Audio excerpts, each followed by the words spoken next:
Oke, assalamualaikum warahmatullahi wabarakatuh, anak-anakku sekalian.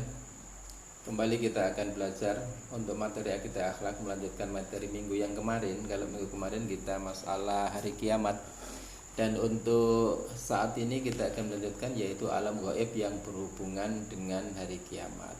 Ada beberapa tahapan, diantaranya adalah yang pertama ada alam barzah, yang kedua ada yaumul ba'as, yang ketiga ada yaumul mahsyar, yang ketiga ada yaumul hisab 4, yang kelima ada yaumul mizan, kemudian ada surga, ada neraka, dan nanti kita tutup dengan hikmah beriman kepada hari kiamat.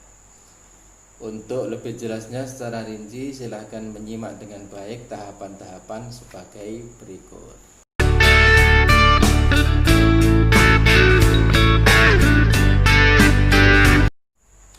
Oke, kita awali dengan pembahasan yaitu alam barzah. Alam barzah itu alam apa? Alam barzah ini pemisah, pembatas. Jadi di sini alam dunia, di sini alam akhirat. Alam barzah ini yang membatasi. Yang membatasi alam dunia dengan alam akhirat. Alam barzah disebut juga alam kubur, tempat roh manusia yang sudah mati hingga nanti pada hari kiamat. Di alam barzah ini manusia akan mengalami kenikmatan atau mengalami kesiksaan dari malaikat yang terkenal dengan istilah nikmat kubur dan siksa kubur. Itu semuanya ada di alam barzah.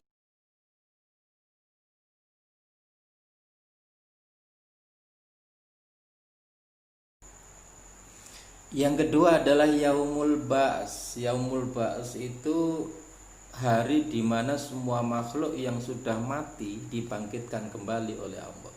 Jadi malaikat Israel pertama meniup itu semuanya yang hidup mati ditiup kembali sangkakala yang kedua, saat itulah dibangkitkan kembali. Itu namanya yaumul ba'as. Pada saat itu manusia ini dibangkitkan dalam bentuk rupa yang berbeda-beda. Semua amal sesuai amal dan perbuatan saat di dunia. Kalau di dunianya baik, bentuknya akan bagus. Tapi kalau di dunia itu jelek, gak sholat, gak ngaji, bangkang nonggone wong tua, wani nonggone guru, maka dibangkitkan nanti dalam kondisi bentuk dan rupa yang sangat mengerikan. Yang ketiga adalah yaumul mahsyar. Yaumul mahsyar ini di hari di mana manusia dibangkitkan dari alam kubur. Setelah itu dikumpulkan di satu tempat yang namanya padang mahsyar untuk menjalani pemeriksaan amal. Ini yang disebut dengan yaumul mahsyar atau hari kebangkitan. Dikumpulkan di padang mahsyar. Di padang mahsyar ini anak-anakku sekalian semuanya sibuk dengan urusannya sendiri-sendiri. Tidak bisa menolong orang lain, tidak tahu ini orang tua, ini istri, ini anak, dan lain sebagainya. Semuanya sibuk dengan urusan sendiri-sendiri, semua bertanggung jawab dengan dirinya sendiri. Yang keempat adalah yaumul hisab. Yaumul hisab ini hari perhitungan. Jadi semua amal manusia, amal kalian yang saat dilakukan di dunia itu nantinya semuanya akan dihitung. Nek timbangane api luwih abot berarti nanti akan masuk surga. Tapi nek elek luwih abot nanti akan dimasukkan di neraka. Itu adalah yaumul hisab. Allah berfirman, dan mereka berkata, ya Tuhan kami, cepatkanlah untuk kami azab yang diperuntukkan bagi kami sebelum hari berhisab. Jadi setiap orang menerima catatan amalnya di situ. Alimat nafsum ma qaddamat wa akhirat. Nek catatannya api diterima dengan tangan kanan, kalau catatannya jelek diterima dengan kanan kiri. Itulah hari yaumul hisab. Yang kelima adalah yaumul mizan. Yaumul mizan itu adalah hari pertimbangan. Mizan itu ditimbang antara baik dan buruk. Famay ya'mal mithqala dzarratin khairan yarah wa may ya'mal mithqala dzarratin syarran yarah. Kecil apapun perbuatan yang dilakukan tidak akan terlewatkan dari pengadilan Allah. Hasil dari timbangan itu akan menentukan apakah mereka nanti seseorang itu hidup bahagia di surga atau selamanya akan mendekam di neraka. Berikutnya anak-anakku sekalian, yaitu yang keenam, alam, yaitu alam surga. Surga itu adalah tempat orang-orang yang ikhlas beribadah kepada Allah Subhanahu wa taala.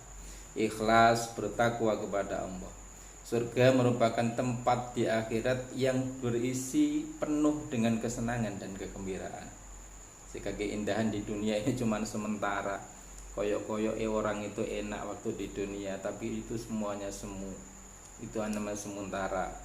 Kalau keindahan di akhirat, surga ini adalah keindahan yang bersifat kekal untuk selamanya. Yang terakhir adalah neraka. Neraka itu adalah tempat di akhirat yang sangat tidak menyenangkan, tempat di akhirat yang sangat mengerikan.